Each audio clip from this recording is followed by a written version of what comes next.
This is the After the Glass Break series, and I'm your host, David Harrison. Throughout this series, we will take a candid look through the lenses of culturally diverse technology leaders, discuss their rise through the glass ceiling and what happened immediately after the glass breaks. Today's guest is Patty Lopez-Calleja, the Chief Experience Officer at Fiesta Restaurant Group. Patty, welcome to the ride. Thank you very much, David. It really is an honor for me to be here, a privilege to talk about our stories and our trajectory through the maze that is corporate America. And it is a maze. It is an absolute maze, and it's a maze that's fraught with traps and pitfalls, but also glories and wins. So what I want to do is take the audience on a journey with you. I want them to understand who Patty is, get a better understanding of where Patty came from, what Patty went through, and how Patty has come to where she is as a Chief Experience Officer at FRGI. So Patty, where'd you grow up? I grew up in Hialeah, Florida. It's adjacent to the city of Miami, in Miami-Dade County. I was born in Spain, like my daddy, and my parents came to this country when I was 3 years old. So Hialeah is a very, very Cuban, when I grew up, a very Cuban area. I guess my parents, who didn't speak the language, wanted somewhere where they felt comfortable. My brother and I, for many years, shared a bedroom because my parents were saving up to buy a house. So I really didn't realize I was lower middle class, if you can say that, because I never felt it, because everybody else that I associated with was like me. So that was, so I was very blessed in that regard. I didn't feel different, as far as socioeconomically. And that changes when you go to college and, graduated from Hialeah High, very Nice. proud to have gone there. I think 10, 15 years ago, they sent the most kids to Harvard, even more so than the elite private schools in Miami. When Lawrence Sumner was president of Harvard, he actually came to Hialeah High and said, we consider Hialeah High a feeder school. So that was very exciting. That was much later after I had graduated, but I'm very proud to be part of the public school system and having come out of there, because to me, education is the great equalizer. That it is. You said something that I said on my last episode around not knowing that you're lower income is because everyone around you was in the same economic infrastructure. And the phrase or the story I always tell is that, I didn't know, because, there's a north side of town where I grew up that we just never went to. It wasn't until they bused us to the north side that I saw something different and realized that we were poor, right? Like, whoa, yeah. I didn't know this. Yeah, because it was love and it was friendship and things that were in your neighborhood that made you thought this is how everything is. Mm-hmm. This is how the world is. So it's very interesting that you drew that reference as well. And again, parallels that exist. Even though we grew up in two different areas, that same parallel exists within that radius of who we are and what we started off as.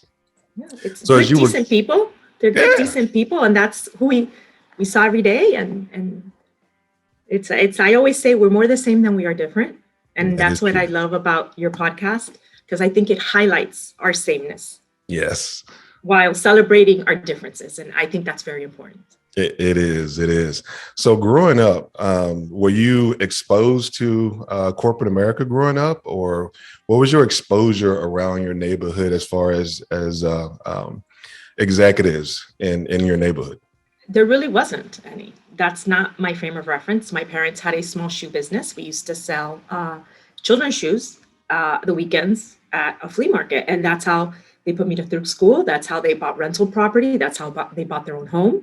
And I worked with them until I graduated from college. So any executives that I met were visiting the warehouses that my parents would go and get shoes from. And they had a very successful small business. And that's my exposure to business in general, and helping my parents run their business. And I thought that was extremely, extremely eye-opening for me.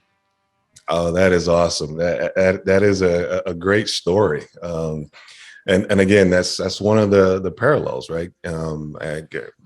My mother was a maid until she was in her 40s. When I went off to school, she went off to school, and she went to nursing school, and I remember helping her through algebra at the time to help her further her career, and that was my strength and my rock. Everything that I saw her go through, I realized that, you know, there's really nothing that you can't do if you put your mind to it and you really have a passion for it, and it'll get you there.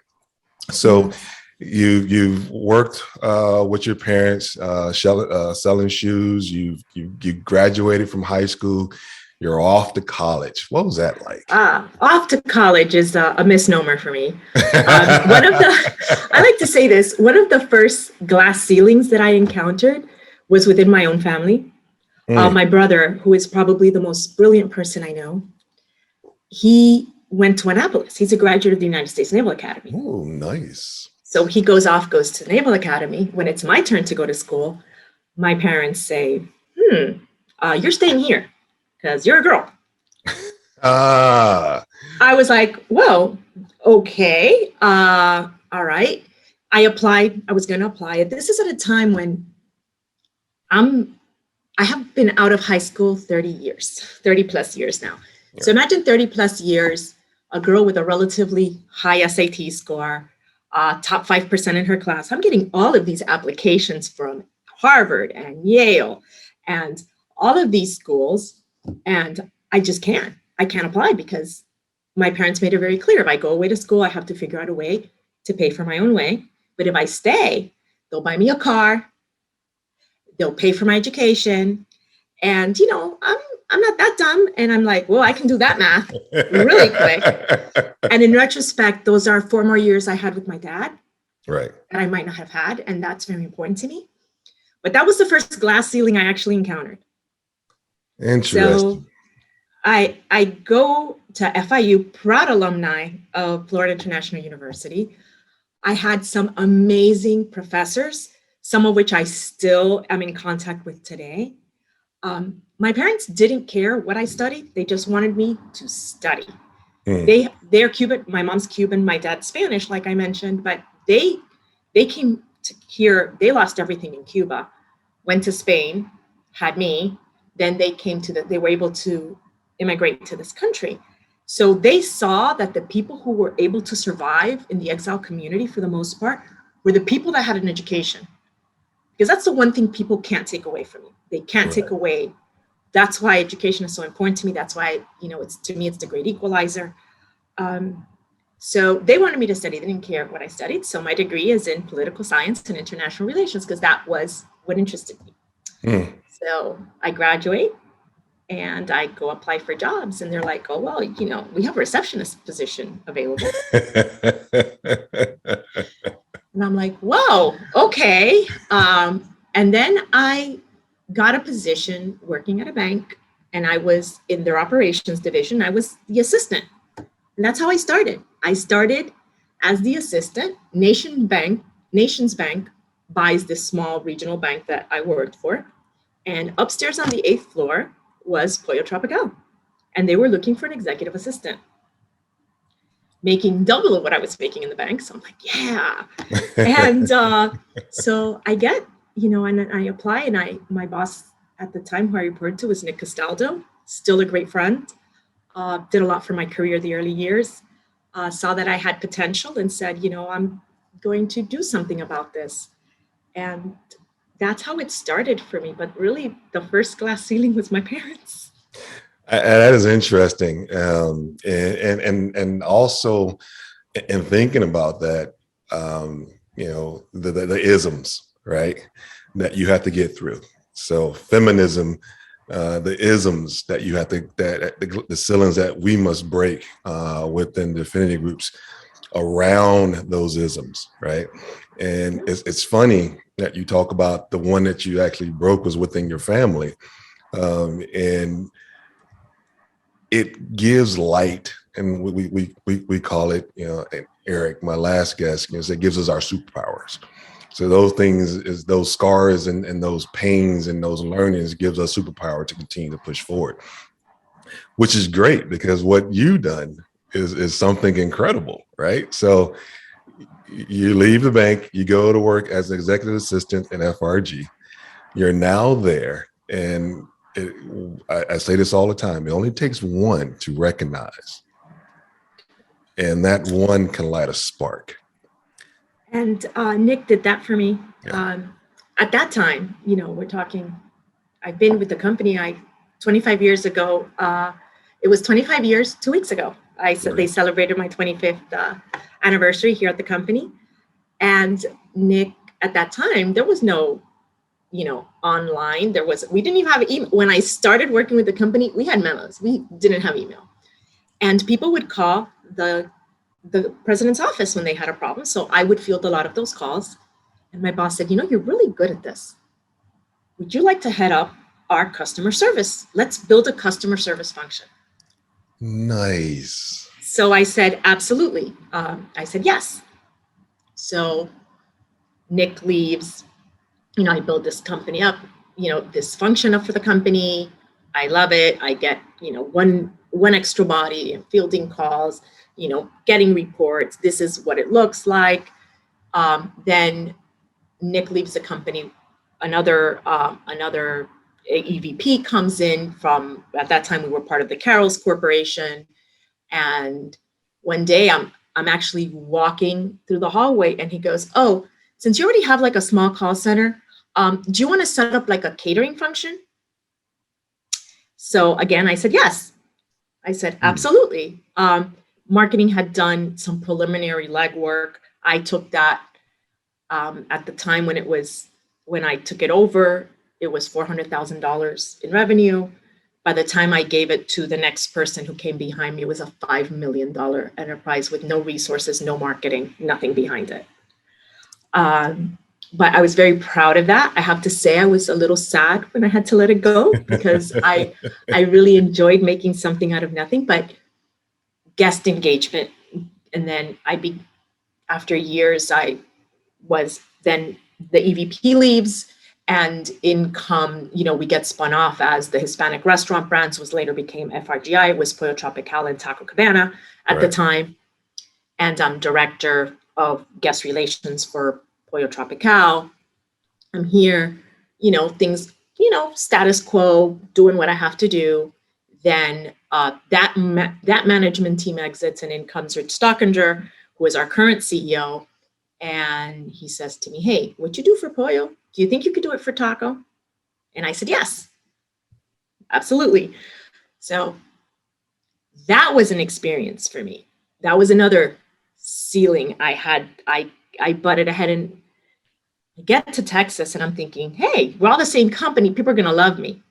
I was hazed the first 3 days at the Taco office.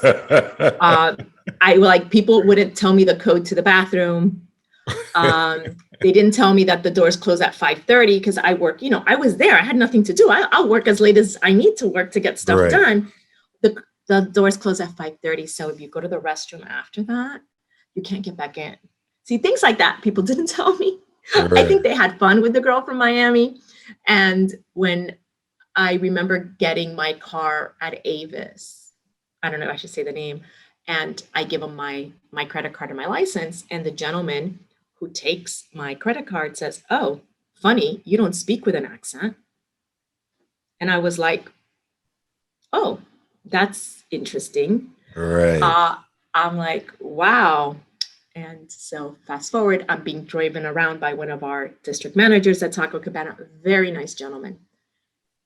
I asked him, oh, where are you from? Because I'm very proud to tell people where I'm from. Right. And there's like, I'm from Wisconsin. And I'm like, oh. And then I said, well, I'm from Spain. And then he goes to me, well, I'm not really from Wisconsin. I'm from Mexico.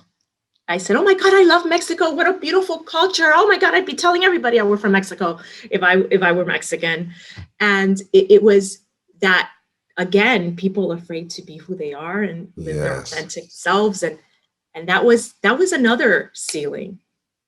And it's very interesting to me. And I don't know if you've noticed, the names that I've all said have all been male names who have helped me on my journey. Yes. Another glass ceiling I came up against women already in the C-suite, um, not giving other women, myself in particular. I never had any really success finding a female mentor. And that is something that stops with me. I mentor women within my organization. Rich, who's our CEO, as I mentioned, gave me the opportunity to start the Fiesta Women's Forum. And it's about mentorship, but it's not only mentorship for women. I think it's anybody who wants opportunity. And I want to make that very clear because I'm the mom of two boys and I want them also to have opportunities. That is correct. But there's some things that are inherent to women, difficulties like we discussed prior to the show.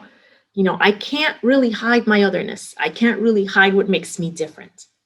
And if you can't tell by, that I'm a girl, my Miami accent's going to give me away.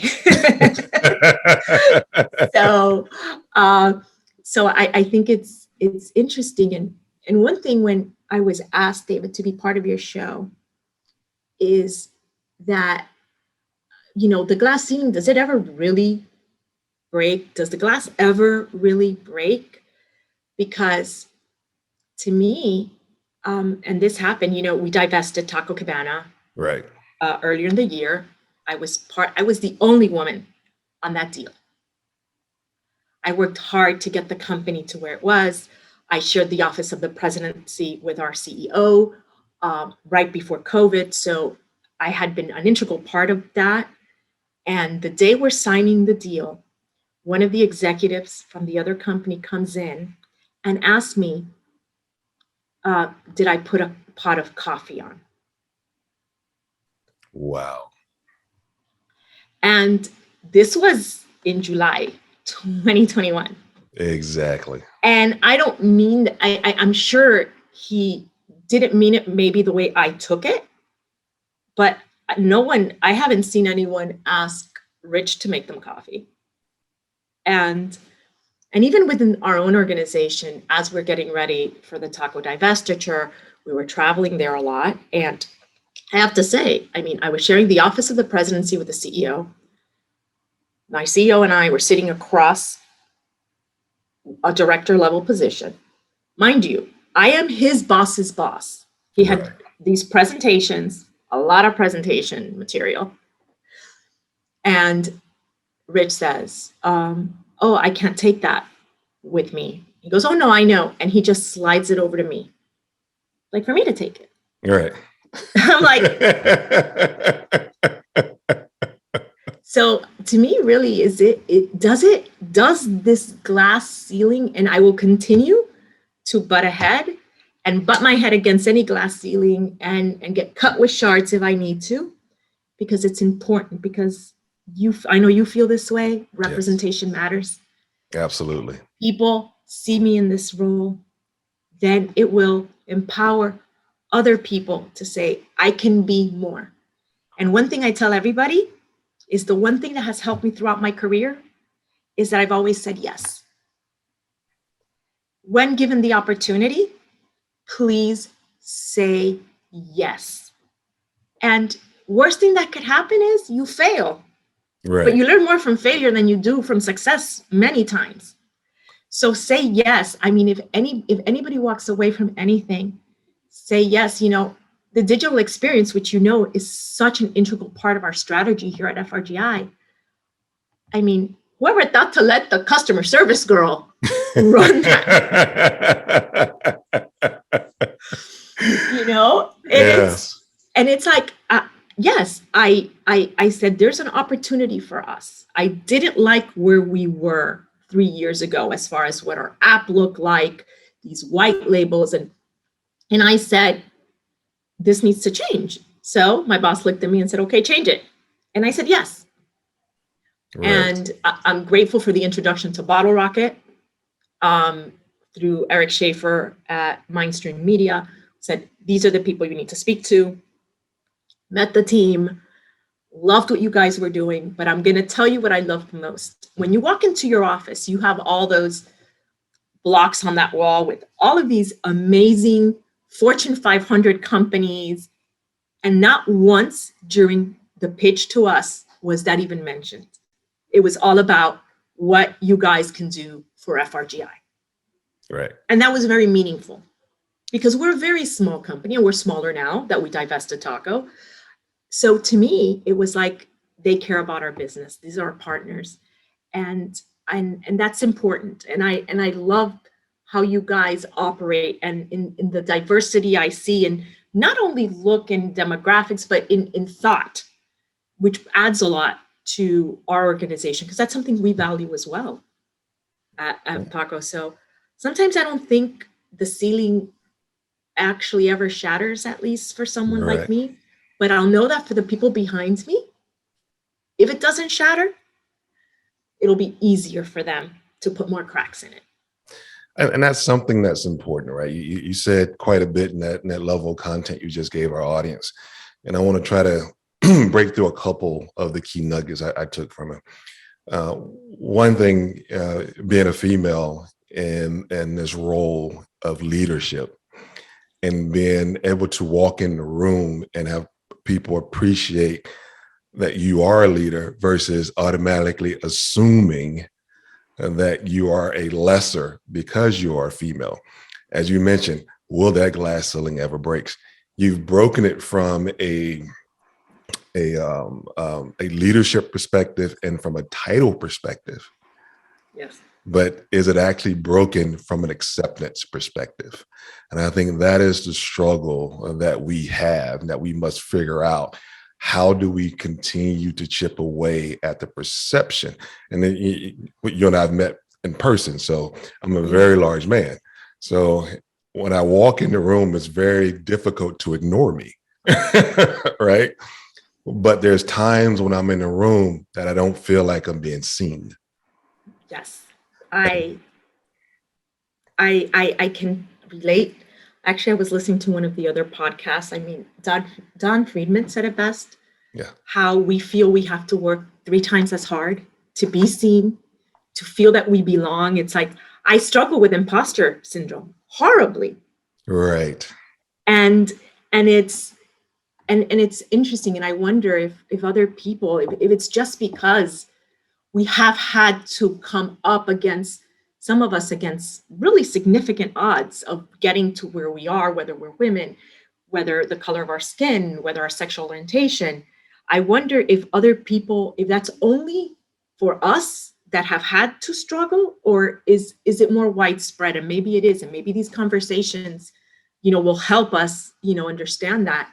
But I hear you, and then again, I joke around. I'm the customer service girl, but I like to feel that I'm more than that. The Right. customer is central to a retail business like ours. And so it's hard even within my own organization to champion the digital experience. And it took a while. And how sometimes I have to get in meetings and like, listen here, folks. Hello. Yes. So For the audience, I've seen that, by the way. So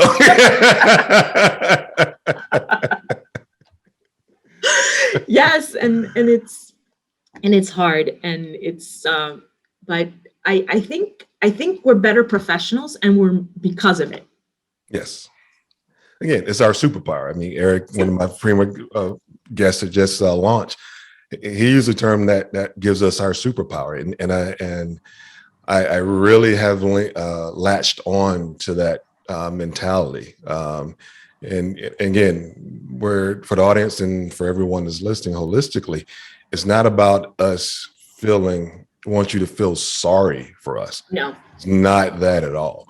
What we're expressing here and what Patty's expressing is the fact that the glass ceiling for the affinity infrastructure that exists is constantly being chipped away, but it's never actually broken, right? You can have the title, you can have the position, and it may resonate in your immediate circle, but the minute you walk out that circle and walk into another boardroom, that same level of acceptance is not there yet. No, it's not. And I can tell you, when during COVID, we refinanced our debt, and I was the only woman. I'm the only woman on the IR team. I'm the only woman was with the deal with Taco Cabana, and it is difficult. And I have to say, I am luckier than most that I do have the support of my CEO and our CFO, and they are, but it has not been easy. It really hasn't been easy. And again, this is not, oh, woe is us story. No, It's a, wow, look what they've been able to do in exactly. spite In of, spite of, in exactly. spite of. And if anyone takes anything away from my story, it doesn't matter what you start. It doesn't matter where you start. Actually, sometimes I think there's an advantage from starting at the bottom, because then there is few, the most, I have to tell you, the person I probably have most respect for in an organization is probably our receptionist here at the support center. Hmm. Because I used to have to fill in when I was an executive assistant, I had to fill in as a receptionist. And people have no respect for receptionists. They talk to them, and we're restaurants, and I've worked during this labor crisis. I've also worked a few times within the restaurants, filling the sauce cups and things like that. And the way people are perceived in QSR, I mean, it's like you're less than.